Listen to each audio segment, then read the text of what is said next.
دم البدر بدري والايام بتجري، دم البدر بدري والايام بتجري.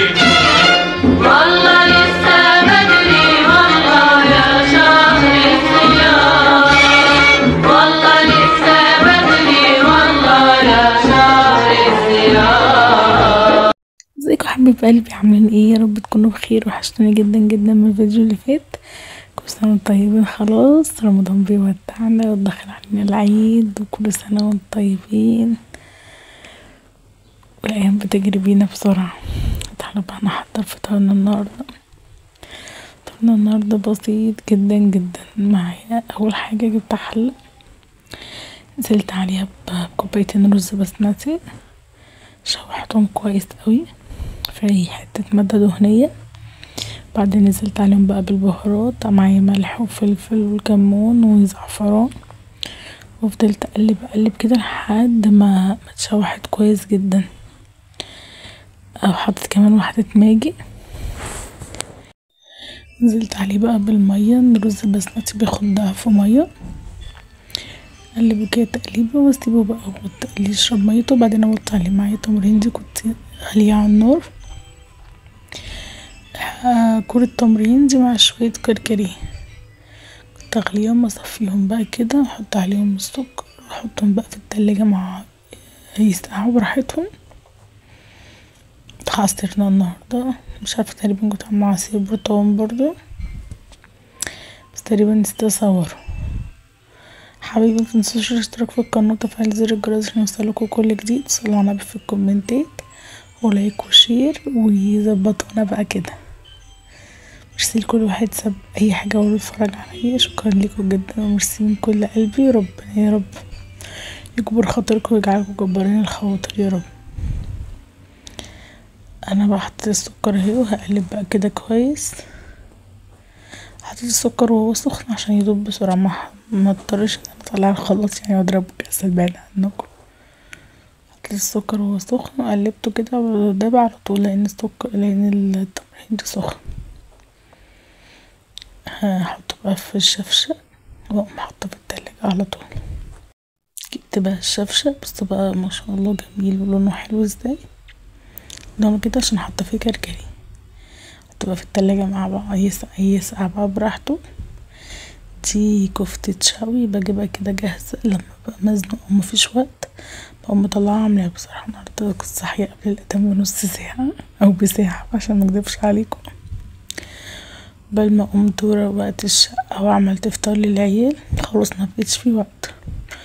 قامت مطلعة الكفتة دي من الفريزر وعاملة جنبها شوية الرز البسمتي والعصير، حطيته في الفريزر على طول يجمد. كان عندي من قبل عصير برتقال، فايه اللي هي انجزت الدنيا شوية يعني. ده بجيب الحاجات دي بصراحة ايام الزنقة، ساعات بروح على نوم، ساعات ببقى تعبانة مش قادرة اعمل حاجة، ساعات بيبقوا العيال تعبانين يعني ربنا مجيبلهمش حاجة وحشة، ساعات بيتب على اي حد مثلا، اقوم مطلعها على طول حطها في الفرن وعامليها. بصوا بقى زي انتوا شايفين بصبغها كده معاكم، محطيتلهاش اي حاجه عند راجل، هحطلها كل حاجه. انا بس بحط لها رشه بيكنج باودر عشان ما تكشش كده وتبقى هشه وجميله. شايفين؟ صلوا على النبي بقى في الكومنتات، متنسوش الاشتراك في القناه وتفعيل زر الجرس عشان يوصلكوا كل جديد. تنفع بقى في الزنقات وفي الحاجات دي بقى عدت مصبحتها اهي. اخليها بقى الفرن على طول مع نفسها. اعمل بقى شويه دقوس كده، معايا بطاطا معايا طماطم مبشوره، محطهاش في الكبه لان الكبه لسه بايظه. حطيتلها شويه خل وهعصر عليها ليمونه، احطها كده شويه خضره او مش هحط على حسب، احط فلفلايه وشويه فلفل حامي وشويه ملح وشويه شطه. الكاميرا كانت مبكسله بس ما خدتش بالي بصراحه. الحمد لله ظبطت اهي. هحط بقى شويه ملح وشويه كمون شويه خل وشويه ليمون وشويه فلفل حامي او اللي هي شطيطه ديت. بس وحتة تومة. هقلبها بقى كويس وخلاص كده تبقى جاهزة. شفتوا مفيش اسهل من كده. طبعا الكفتة طلعت اهيت، بس بقى معاكم العصير. بس ده عصير التمرين اللي عملته معاكم ده كان عندي عصير من امبارح، عصير البرتقال. حط كده كوبايتين بس، تلاقيني بصب العصير وبرجعه تاني.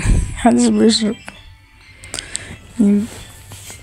نشرب كوباية كده كوبايتين وبعدين خلاص الباقي بقى بيتركن. واللي هتعملوا كحك وبسكويت ولا تشتروا جاهز؟ بصراحة اشتروا جاهز، مش هعمل، لان انا بصراحة ماما كانت بتعمل كنت بعمل معاها، بس مش هتعمل السنة دي تشتري، فانا اشتري انا كمان. طبعا بص الرز ده بقى مفلفل كده وجميل، حطيته بقى في الصينية. هحط بقى عليه كده الكفتة، وبالهنا والشفا للي كل واللي شاف. ودي بجد بتنفع جدا في الأزمات، ولازم يبقى عندك حاجة سهلة تعمليها وقت الزنقة. بس كده، ده كده خلصنا. هحطك بقى معاكم، عملت كمان طحينة بس ما كنتش بصور. هحط بقى كده بس قلبته، هحط بقى في التانية طحينة وهطلعها.